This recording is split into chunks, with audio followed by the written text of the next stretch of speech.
Bismillahirrahmanirrahim. Assalamualaikum warahmatullahi wabarakatuh. Saya Dahlia Damayanti dari Prodi Manajemen ingin menjelaskan tentang pengantar manajemen pertemuan ketiga. Kekuasaan atau power. Kekuasaan seringkali dikonotasikan negatif jika dikaitkan dengan isu politik. Kekuasaan atau power berarti suatu kemampuan untuk mempengaruhi orang atau merubah orang atau situasi. Jika perubahan pada orang atau situasi adalah perubahan yang baik, tentunya power tersebut memberikan konotasi yang positif, bahkan sangat diperlukan. Faktor yang mendasari adanya kekuasaan menurut Friends dan Raven sebagaimana dikutip oleh Stoner, Frame, dan Gribet. Terdapat 5 faktor yang mendasari lahirnya sebuah kekuasaan. 5 faktor tersebut adalah reward power, court power, legitimate power, expert power, dan Raven power. Reward power, kekuasaan untuk memberikan penghargaan, adalah kekuasaan yang muncul sebagai akibat dari seseorang yang posisinya memungkinkan dirinya untuk memberikan penghargaan terhadap orang-orang berada di bawahnya.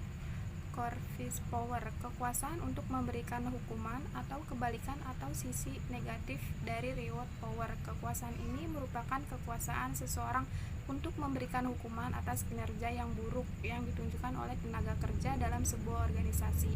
Legitimate power, kekuasaan yang sah, adalah kekuasaan yang muncul sebagai akibat dari suatu legitimasi tertentu. Misal, seseorang yang diangkat menjadi pemimpin. Expert power, kekuasaan yang berdasarkan keahlian atau kepakaran, adalah kekuasaan yang muncul sebagai akibat dari kepakaran atau keahlian yang dimiliki oleh seseorang, misalnya seorang dokter. Reference power adalah kekuasaan yang muncul akibat adanya karakteristik yang diharapkan oleh kekuasaan atau sekelompok orang terhadap seseorang yang dimiliki pengaruh terhadap seseorang atau sekelompok orang tersebut. 2. Kewenangan. Kewenangan pada dasarnya merupakan bentuk lain dari kekuasaan yang seringkali dipergunakan dalam sebuah organisasi. Kewenangan merupakan kekuasaan formal atau legitimas.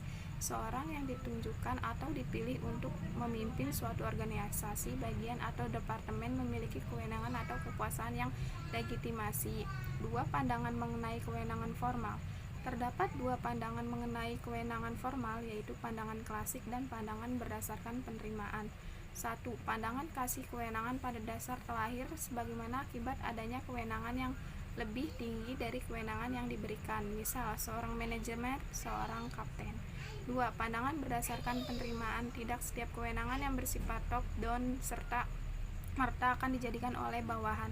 Pandangan ini memandang bahwa kewenangan formal akan cenderung dijalankan diterima oleh bawahan tergantung dari beberapa persyaratan. Berdasarkan kedua pandangan ini bisa dikaitkan bahwa tidak setiap wewenang dapat mengubah situasi ke arah yang diinginkan. Berbagai jenis organisasi tersebut memiliki kekuasaan sendiri. Apakah cenderung mengikuti pandangan klasik atau pandangan yang berdasarkan penerimaan? 3. Tanggung jawab atau responsibility. Setiap bagian atau departemen yang dibentuk atau ditentukan serta dihubungkan melalui garis-garis kewenangan maupun baris perintah memiliki satu konsekuensi penting lainnya dalam sebuah organisasi, yaitu apa yang dinamakan sebagai tanggung jawab. Kewenangan merupakan kekuasaan untuk melakukan sesuatu, sedangkan tanggung jawab memberikan arah untuk apa dan kemana semestinya kekuasaan itu dipergunakan. Dengan kata lain, tanggung jawab mengingatkan orang-orang untuk tidak saja mempergunakan kewenangan yang dimilikinya, tetapi juga melaporkan apa saja yang telah dilakukan sehubungan dengan kewenangan yang telah diberikan kepadanya.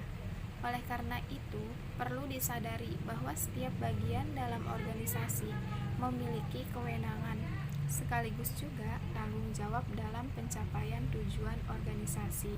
Selain itu, berbagai persyaratan kemampuan tentunya dibutuhkan untuk menduduki posisi-posisi tertentu dalam sebuah organisasi.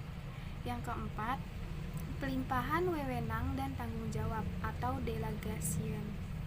Pelimpahan wewenang pada dasarnya memerlukan proses penggalian tugas kepada orang lain yang sah secara delegitimasi menurut mekanisme tertentu dalam organisasi. dalam melakukan berbagai aktivitas yang ditunjukkan untuk pencapaian tujuan organisasi yang jika tidak dilimpahkan akan menghambat proses pencapaian tujuan tersebut. Manfaat pelimpahan wewenang. Pertama, kelimpahan wewenang memungkinkan subbagian atau bawahan mempelajari sesuatu yang baru dan memperoleh kesempatan untuk melakukan sesuatu yang baru tersebut. Yang kedua, kelimpahan wewenang mendorong terciptanya keputusan yang lebih baik dalam berbagai hal. Yang ketiga, menyelesaikan pekerjaan akan dapat dilakukan dengan lebih cepat sekiranya kelimpahan wewenang tersebut berjalan sebagaimana mestinya dan memberikan kepada orang yang bertanggung jawab. Kendala dalam kelimpahan wewenang. Pertama, staf yang tidak memiliki kemampuan atau kapabilitas untuk menerima dan menjalankan sesuatu yang didelegasikan kepada justru akan menghambat pencapaian tujuan ke arah yang lebih baik. Yang kedua, kelimpahan wewenang juga akan berdampak pada kurang bertanggung jawabnya atasan terhadap apa yang semestinya dia lakukan. Oleh karena itu, perlu sekali digarisbawahi bahwa kelimpahan wewenang tidak berarti juga terjadi kelimpahan tanggung jawab. Dan ada kunci pokok agar kelimpahan wewenang efektif. Pertama, kepercayaan manajer terhadap bawahan dalam kelimpahan wewenang perlu diiringi dengan pemberian kebebasan kepada bawahan untuk menjalani kewenangannya menurut caranya sendiri. Yang kedua, adanya komunikasi yang terbuka antara manajer dan bawahan. Dan yang ketiga, seseorang manajer harus memiliki kemampuan dalam memahami tujuan organisasi, tuntunan dari setiap pekerjaan, dan kemampuan bawahan. Dan tindakan agar paling tahap wewenang berjalan efektif yaitu yang pertama, penentuan hal-hal yang dapat didelegasikan. Yang kedua, penentuan orang yang layak menerima delegasi. Yang ketiga, penyediaan sumber daya yang dibutuhkan. Yang keempat, pelimpahan tugas yang akan diberikan. Yang kelima, intervensi pada saat diperlukan. Terima kasih.